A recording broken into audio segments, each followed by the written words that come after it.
G'day and welcome back to another DBZ Dokkan battle video. In this video we are going to take a look at what is brand new and what has changed in the version Z update for DBZ Dokkan battle. So it's pretty straightforward. We're going to take a look at pretty much everything that's changed, and we'll start off with Giru's guide. Now this is probably my favorite thing that has changed on DBZ Dokkan Battle. And basically Giru's guide previously was just a guide on what you could awaken, but now it has a full guide on absolutely everything you could possibly want to know about your collection of units and what you want to do with them. So the first tab now shows you which units you can currently farm the super attacks of. Even though this removes a video from my monthly video playlist, it's actually a fantastic update that really helps out new players. The only thing this will not tell you is whether you can Dokkan Awaken those units or whether you have to Dokkan Awaken them to achieve the SA level raising, but it's a very good first step into implementing farming super attacks into the actual game. If we go back to the first tab for now, we'll take a look at the second one, and this just shows you your units that you can currently awaken. Again, something very simple. We had this before, but it's much more concise and kind of shows you everything, whereas before it would show you 3 units at a time, and then you would like refresh it and it would show you the same 3 units, and it just wasn't great. And then finally, it'll let you know which units you can farm the unique hidden potential orbs of and which units you can farm hidden potential roots of. I think this is a good step forward. It's not necessarily telling you which units you currently need to farm hidden potential orbs for, but it covers the event exclusive units, which I think is pretty great. Then the next tab is the not recruited tab, so pretty straightforward. Units that you can pick up from events that you have not yet recruited. And of course you can look at the next tab, and that will tell you which units you can pick up from certain currencies. So overall, a pretty cool change as well, showing you where you can pick up certain units, certain free-to-play units, so you know which ones you're currently lacking from your collection. It'll take you right there to the event, which you can then siphon down the information to find out where you need to pull that unit from. So overall, a pretty cool change. I think really nice to be able to track what units we have and don't have, and I think overall a pretty awesome little addition there. If you go back to that tab, there are 2 more kind of additions there. One is obviously for the Bubba's currency. So yeah, overall pretty interesting. And then finally we have the recommended tab, something pretty similar to what we had before, but just broken down a little bit better. It breaks it down into farming super attacks, although it doesn't really explain how to farm those super attacks or how the rarity system works. It's still a pretty good step forward, and I think overall this change is pretty good. I quite like this change, and I think it's great for the most part. The next addition we have is the Greatest Warrior. This is kind of a revamped step-by-step panel-based mission system. I will be covering how to complete this all in another video, but for now it's basically all you need to know is it's a step-by-step guide as to doing different events. It's kind of like a reward-based system. A lot of games have it. Essentially, you do what's on the panel, it will give you bonus rewards, and eventually at the end of it you will receive a LR card, which I think is great and a really good incentive for new players and for old players. There's quite a few stones on that board, there's quite a few good rewards, so overall it's pretty cool. The next change we have is Dragon Ball Story. So Dragon Ball Story seems like a fancy way of basically saying they are revamping the previous story events. Essentially, Dragon Ball Story is going to be a much more thematic and theatrical experience of Dragon Ball's story, a much more concise experience, and just makes a lot more sense.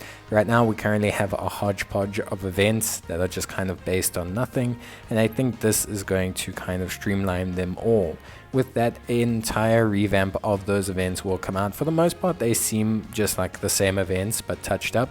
You can regain the stones for them, and there are some new missions, and each one will be accompanied by a cool little promo story, but we'll take a look at that when we look at the event in another video.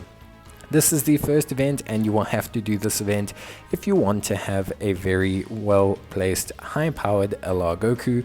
So you're going to have to do this event to get there in combination with the LR panel, but this is pretty much all you'll need to do. So the Dragon Ball story is pretty cool, and I think it's a really nice way for them to revamp story missions to hand out more stones, but also create a much more linear and thematic experience. So far it looks pretty cool, I like the layout, and I think it's a really good change overall. The next feature that we'll take a look at, and we'll look at kind of three things in one go. So the previous tutorial that they did has been moved to the quest stage 1 for players who finished quest and are looking for some new stones. If you go to stage 1 or area 1 stage 1, that is where the previous tutorial was, basically where you fought Hercule. We'll take a look at a couple of things here. The first we'll look at is the autocomplete difficulty. You'll see I've selected the N difficulty, and the game will give me these stones for all the previous difficulties, which is a new change they've implemented. You can see the revamped team screen with the option to select from all 50 of your teams, and we will talk about that more in detail later on when we get to the team section. But you now have more teams available, along with a revamped friend selection process. It will auto select a friend lead, but you still have the option to select a new one or refresh the friend lead if you think you need a different one. So overall it looks like some pretty solid changes off the face of it.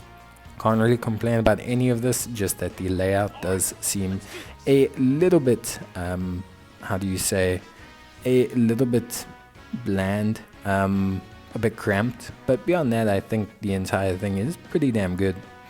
It's explaining to us how the auto mode system works. We have completed the stage before, so you can implement the auto battle system. Now the auto battle system and the auto mapping system essentially will auto take the movement spaces or the little numbers. The systems are both very simple. So the auto battle system will not rearrange units, it will not shift units, it will just select the highest key path, and it will choose that automatically for whichever units are in battle. And then of course the auto mapping system just chooses basically a number from the allotment, and then it will push you through the stage pretty much in the straight line path that it can. It will not accommodate for anything, it will not select treasure, it will not do anything like that. It is essentially, there are some ways to adjust it, and we'll talk about that in more details in a video about auto mapping, but the functions are welcome to Dokkan, I think, especially when you are farming medals or farming a stage that you can easily beat. Having to select everything was not great. The only thing that's not really implemented is the ability to select how many times you want to retake a stage. So there's no continual selection. You will have to select that stage again if you wish to take it on once more. But as you can see, we received all of these stones for all the previous difficulties, and that is part of the revamped auto completion feature. So all three of those features are kind of interlocked to a certain extent, but they are still pretty cool. If we take a look at some of the changes to some of the other UI layouts, we can take a look at the team section. You can see that Shenron has been moved here. A small change, but now it's a bit more notable, I guess. When you go to select teams or build teams, Shenron will be there, will no longer be on your home screen. And then if we take a look at the team function in a bit more detail, you can see that we have, for the most part, 5 little tabs at the top, and each tab has 10 teams. This is a pretty nice change. The layout is slightly clunky, but it's got some really cool information that they've added in here. Now the teams will tell you what usable links you have per team, and you can see that each team has a little summary at the bottom showing you kind of a vague example of how well the team links. It doesn't really take into account rotations or anything, but it just gives you a decent idea of how your team links. You can edit your team name so that you can name all of your teams, which is something that's quite handy. Now you can actually remember what you were building this team for, or maybe you just want to give all your teams some really cool or quirky names. Maybe you want to just make every single team a version of Trunks. I support that. There's also some other features as well. Obviously we can copy the team. As you saw me there, I copied the future Saga team, and now I'm naming it Team Trunks, and I can adjust that team. So maybe you have a good basis for a team, but you want to try out a slight variation. Copying the team is going to be something that helps you quite a bit. I think there's also going to be features implemented in the future to copy your friends' teams, but I'm not too certain about that. As you can see here, usable link skills also pretty good. Just gives you, like I said, generic information about how many different links you have. If you are to change a member of the team, you'll see that number vary. So as you can see here, by we're going to adjust this Vegito. We'll adjust this physical Vegito. We'll replace him with the AGL Mai, and we'll see how that affects his links in total. One thing that the usable links does not affect is the ability to see what links units have when they transform. So it doesn't take into account that when Trunks transforms, he will have the Super Saiyan link compared to what he has now. So that is something that it doesn't take into account. So if you're using a team that's quite heavy on transformation, just know that the usable links only measures base forms of units. It does not measure the transformed variations of the unit. So you will have to do that on your own, but it gives you a decent starting point and an idea of how it kind of functions. So for the most part, everything seems to run pretty damn well, and it's a really good change overall. Another small change is the categories have been color coded, which does help. Sagas are all put together under the orange, transformations are all put together under yellow, and different variations and the ways they've been classifying units are kind of all color coded, which I think helps a lot, especially for someone like me who always struggles to find the 100 different categories that units have. I think this is a really welcome change and a nice way to implement organization into the box and helping out people quite a bit. But talking about the links, you could see that we dropped to 9 usable links under the Mai, and if we were to switch someone like Trunks in, we'll be switching over to 11 usable links. Now again, it's not really telling you how good a unit is. For example, that Mai is an infinitely better unit than this physical Trunks nowadays. Well, no unit's better than a Trunks unit, but you know what I mean. And so it is something that you must be aware of. You still need to understand the units you're putting in, but it is a nice barometer or indicator for you to understand more about team building, which I think is really good. Then if we look at the auto function, if you don't select a leader, it just seems to, well, for me, choose Super AGL. I don't know if that's just for me or if that's for everyone. If you do select the leader, it does tend to make a team. Now, how it bases that team, I'm not too certain. It definitely chooses units that fall under the category, but it does seem to choose some pretty wonky units. I don't know if it's choosing units that all share in common one singular link with the category lead, which it seems to be doing with the legendary power link. So it's elected to choose all of these units because every single one of them shares legendary power. So that is something that we can take a look at, but that definitely seems to be the functionality between the auto select function. But yeah, beyond that, every other screen doesn't seem to have changed too much. Training and awakening remain the same. Batch awakening is still something that I really hope we can get. And as you can see all these little tutorial screens popping up, which is a welcome addition to Dokkan, just explaining a bit more. But there is currently no batch awaken function still, which is a bit of a shame. I really hope they would have that added in eventually, but maybe they will in future.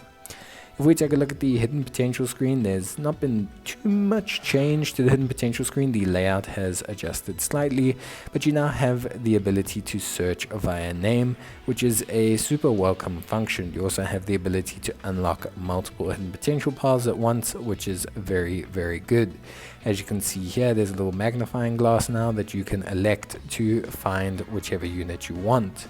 What we're going to do is we're going to quickly raise up the super attack of a Super Trunks unit that I'm going to be easying later, and we will take a look at that Super Trunks unit and basically awaken his hidden potential paths. The one thing that the hidden potential auto awaken, the autofill function will not do is it will not apply dupes of units. So let's say you have a unit that you already have 4 dupes of. It won't auto apply those dupes to break down the roadblocks, and it will not select the selection panels. So wherever you've had to select before crit or additional or evasion or recovery skill or super attack level, all of those things will remain for your selection. The game will not autofill that, but it will autofill the path up till that point. So as long as you have the orbs, it basically will do a lot of the clicking for you, and then you can just have the luxury of selecting the kind of skill paths that you want, which I think is a good way to go, considering everything that's been adjusted. As you can see, we're using the magnifying glass feature, which is great. We select the trunks, we go back, and then from there we can basically auto select the paths. It will highlight, as you can see, it's glowing blue, the paths we can select. And then it gives us this little warning just about the roadmaps, about the skill selection. It'll tell us how many orbs we're using, what we will be gaining, and then we can confirm if we wish to do so. So overall, that's a pretty good change. Again, something very small but very, very convenient, and just makes everything a lot better. As you can see though, the roadblocks are not chosen, so even though I don't have dupes in this trunks, it would not select those roadblocks. And there is a nice feature to filter by units that do currently have their paths open for selection. But yeah, that is well, kind of roughly all of the major changes that have occurred to DBZ Dokkan Battle as of the version Z. We haven't really touched into them too much, like in depth, but we will basically touch upon all of them in a bit more detail over the coming days. So if you are more interested in learning about things like auto battle or anything like that, we will take a look at them. As you can see here, in the physical hidden potential event, we will essentially run this event here. There has been a slight change to the hidden potential events. There is currently a campaign on for them, but they have been adjusted to generate more hidden potential orbs. And this is probably the last notable change from the version Z update.